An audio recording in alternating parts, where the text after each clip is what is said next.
Inilah momen ketika Menteri Marwar Sirait dipermalukan oleh adik dari Prabowo, Hasyim Jojo Hadikusumo, saat jabat tangannya tidak digubris oleh adik dari Presiden Indonesia itu. Air susu dibalas air tuba. Mungkin itu yang cocok untuk menggambarkan sosok politisi Marwar Sirait. Setelah pengkhianatan demi pengkhianatan ia lakukan terhadap partai yang membesarkannya, PDI Perjuangan. Bahkan ia rela meninggalkan PDIP demi jabatan kekuasaan sebagai menteri dan bergabung dengan Gerindra. Namun tetap saja, ARA bukanlah siapa-siapa di mata adik Presiden Hasyim Jojo Hadikusumo.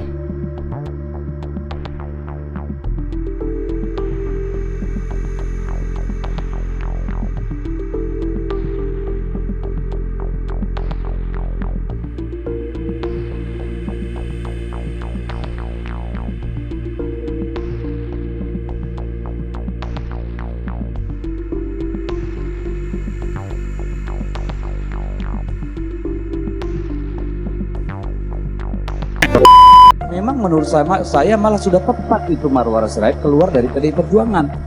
Karena beliau bertahun-tahun terakhir ini adalah seorang pengusaha kaya. Bukan wong cilik lagi.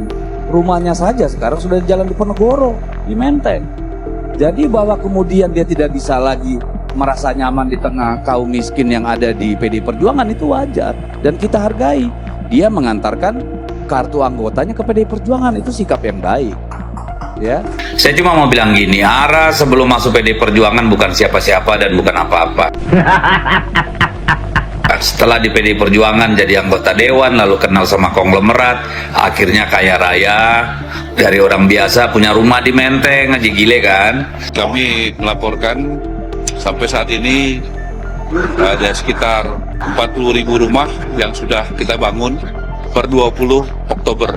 Memang berat kala itu. Iya. Oke, silakan. sabar aja. Ya memang lebih enak jadi kaki tangan oligarki kalau. Iya. Oke, berhenti Bung Deddy, biar arah dulu. Kasih. Ya udah. Memang berat kala itu. Nah, jangan terusin lu kayak perempuan. Jangan Lu udah menteri aja masih kayak perempuan, heran. Udah, biar arah dulu. Maaf saya gender bias ya. Gak apa-apa. Tapi kayak anak kecil. Gak apa-apa ya. Oke, silakan Bung Ara. Bang, Tadi demokrasi terancam mati masih tadi. mancing aja gak lu. kelas gitu ya. Ya nggak kelas tapi lu pancing terus. Udah Bung Ara. Di momen ini ARA terkena batunya setelah dipermalukan oleh Hasyim dengan menolak jabat tangannya. Mungkin karena perbuatan ARA sendiri yang dengan tega mengkhianati partai yang telah membesarkannya. Dan seperti yang kita tahu, pengkhianat tetaplah pengkhianat di hadapan siapapun dan akan terus berkhianat karena jalan hina yang telah dipilih demi sebuah nafsu kekuasaan. Main ya. Polisi juga kepercayaan publiknya tinggi, Pak. Ya, kejaksaan juga meningkat. Nah, kalau polisi kita bisa Boleh berdebat. gantian nggak? Ya, silakan biar arah. Ya, kalau kamu ngomong gantian. Ya, kita nggak usah kayak anak kecil. Aku mau kasih tahu bahwa Ya, polisi kalau- beda. Oke, biar arah. Ya silakan. Udah silakan. Nggak apa-apa silakan. Bukan kamu yang ngatur. Yuk, silakan. Ya, saya silakan. Bukan kamu yang ngatur. Di sini ada moderator. Lewat Silakan, moderator silakan aja Ya, moderator. moderator yang ngatur bukan Yuk, kamu. silakan. Makanya saya bilang lewat moderator Nah, silakan. udah gitu ya. Emang kalau kalah itu ikhlas saja. Enggak. Kalau kalah itu udah. Oke, udah, berat, silakan, arah. ya, gitu. Kalau belajar negarawan itu pernah menang, pernah kalah. Pak Prabowo itu berapa kali Nggak kalah? usah terlalu songong lah. Ya. Nggak usah terlalu songong. Udah, biar Bung Deddy Emang arah itu dulu. Saya dulu. faktanya. Nggak, dari tadi songong melulu lu soalnya. Nggak usah Ya. terlalu songong kita. Memang berat kalah itu. Iya. Oke, silakan. Sabar aja. Ya memang lebih enak jadi kaki tangan oligarki kalau. Iya. Oke, berhenti Bung Deddy, biar arah dulu. Kasih. Ya udah. Memang berat kalah itu. Nah, ya. jangan terusin lu kayak perempuan. Jangan. Lu udah Pak. menteri aja masih kayak perempuan, heran. Udah, biar arah dulu. Maaf saya gender bias ya. Gak apa-apa. Tapi kayak anak kecil. Gak apa-apa ya. Oke, silakan Bung Ara. Bang, Tadi demokrasi terancam mati Masih tadi. mancing aja gak lu. kelas gitu ya. Ya nggak kelas tapi lu pancing terus. Udah Bung Ara, Bung Nggak Ara kelas tuh dulu. lu ngomong aja. Kenapa kepancing? Silakan. Kalau memang bagus, kenapa kepancing? Ya kan? Berarti nggak kelas kan? Semakin panas perseteruan dua politisi ini, Marwar Sirait vs Deddy Sitorus. Perseteruan yang semakin seru terus berlanjut di antara keduanya. Bahkan Deddy Sitorus beberapa kali terlihat menyentil dan bersitegang dengan ARA.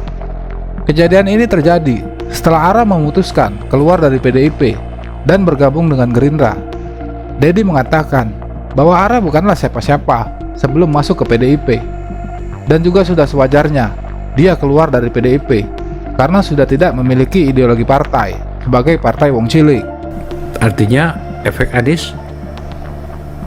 Artinya menurut saya RK akan menang. Kamu kan lu tanya di sini, Ara bagaimana Anies kalah, Ganjar kalah, Prabowo menang. Kan kamu kutip itu. Artinya saya ngomong mau 1 putaran, mau 2 putaran, RK yang menang. Untuk kali ini 1 putaran atau 2 putaran menurut? Kita doa, ya. Sekarang justru sesudah Anies mendukung Pramono, suaranya daripada Pramono turun. Cek aja datanya. Boleh dicek Burhan kok omongan saya benar apa enggak kan? Menurun dari survei yang sebelumnya dan yang terakhir. Ya, selisihnya itu sangat margin error 1, berapa sekarang. Jadi justru trennya daripada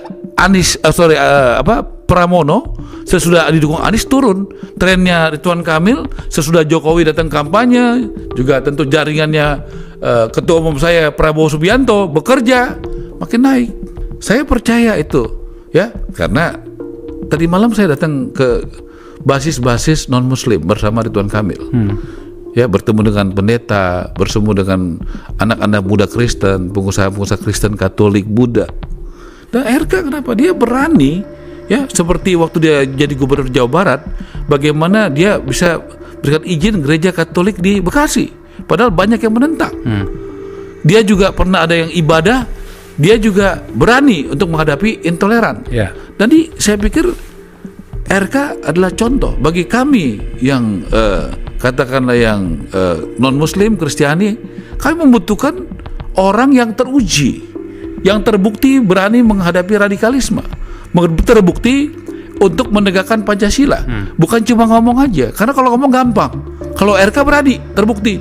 Dan dia kemarin tanda tangan akan memberikan kemudahan untuk pendirian rumah ibadah.